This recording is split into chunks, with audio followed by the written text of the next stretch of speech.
Weather prediction, measuring weather. Here we go. So we have our vocabulary words. We have a barometer, humidity, and anemometer, right? Anemometer. Here we go. Measuring weather. Meteorologists, see the phonetic spelling, are scientists who study and measure weather conditions. Some of these conditions are air temperature, air pressure, and wind speed and direction. You know this because you guys all did your own, right? Meteorologists have developed tools for measuring each of these weather conditions. When you want to know if it is hot or cold outside, you look at a what? Thermometer. Or listen to a weather report. Thermometers measures the temperature of the air. In the investigation, you measured another property of atmosphere, air pressure, right? Air pressure is measured with an instrument called a barometer. Barometer. In one type of barometer, air presses down on the instrument, causing the needle to move. The needle points to a number that tells how much the air is pressing down. In other words, the instrument measures the weight of the air above it. You learned in lesson 2 that particles of air are closer together in cold air masses and in warm air masses. Most cold air masses are denser and so have higher air pressure than warm air masses, right? All right. So what brings bad weather? High pressure or low pressure? Low pressure. Low pressure, right? Okay.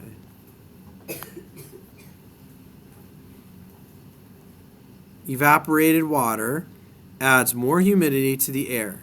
Air masses that form over water have more moisture than those that form over land, right? We know that. Another characteristic of weather you can measure is humidity, or the amount of water vapor that is in the air. Humidity depends on several things. The area over which the air mass forms affects its humidity. For example, air masses that form over bodies of water have more moisture than air masses that form over land.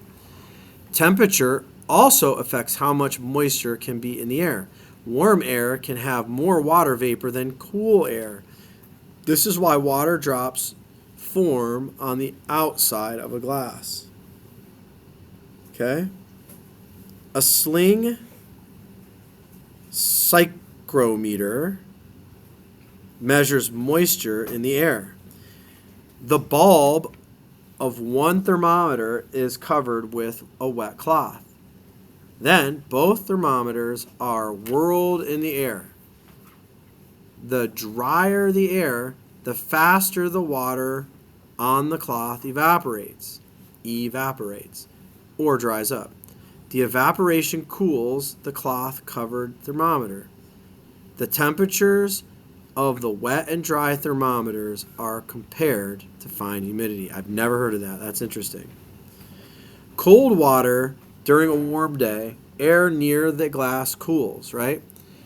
So on the outside of a glass of cold water on a warm day, air near the glass cools.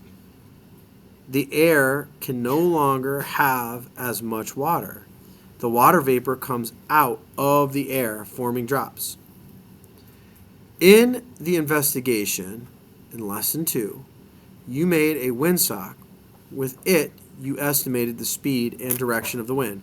Meteorologists measure wind speed by using an instrument called an anemometer. They find wind direction by using a weather vane or windsock. What affects humidity of air? What affects the humidity of air, right? So if you go up around humidity, you're going to find some of the things that affect it, okay? Well, let's keep going. Okay? Daily temperature data for weather, city, any state. Okay? So that's a good chart, and here's a couple of other charts and diagrams that you can look at as we read. Mapping and charting weather. By watching and measuring the weather conditions, scientists can keep track of moving air masses. Scientists record their measurements on charts and maps. We did this, did we not? Then they analyze the data to predict weather. A weather map can be big or small. Large maps show how the weather differs across the country. Small maps show weather changes across the state or smaller area. Satellite pictures and maps often show clouds and weather for a large part of the earth. A weather map uses symbols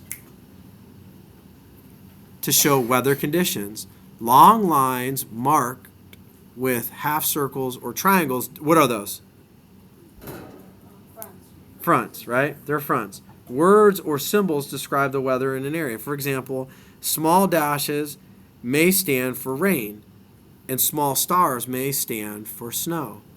Symbols also may show the type of clouds in that area. So it asks, how do weather charts and maps help scientists predict the weather? I would think that's not too hard of a question. In summary, right, in summation, meteorologists are scientists who study and measure weather conditions. These conditions include air pressure, air temperature, humidity, and wind speed, and direction. By measuring and studying weather conditions, meteorologists are able to predict the weather. Okay? So, thank you, sweetheart. Here are the questions. What is an aremometer? What does it do? What factors affect humidity? What factors affect humidity? What are two tools that meteorologists use to study and predict weather? You're going to answer questions 1, 2, and 3 right here. Okay? Critical thinking. An air mass forms over Alaska. Describe what you think the temperature and humidity of this air mass will be. You're going to answer that one down here. Okay? Test prep. Which instrument is used to measure air pressure? You're going to highlight the correct answer. Okay? All right, there you guys have it. If you want to read along with me, you certainly can.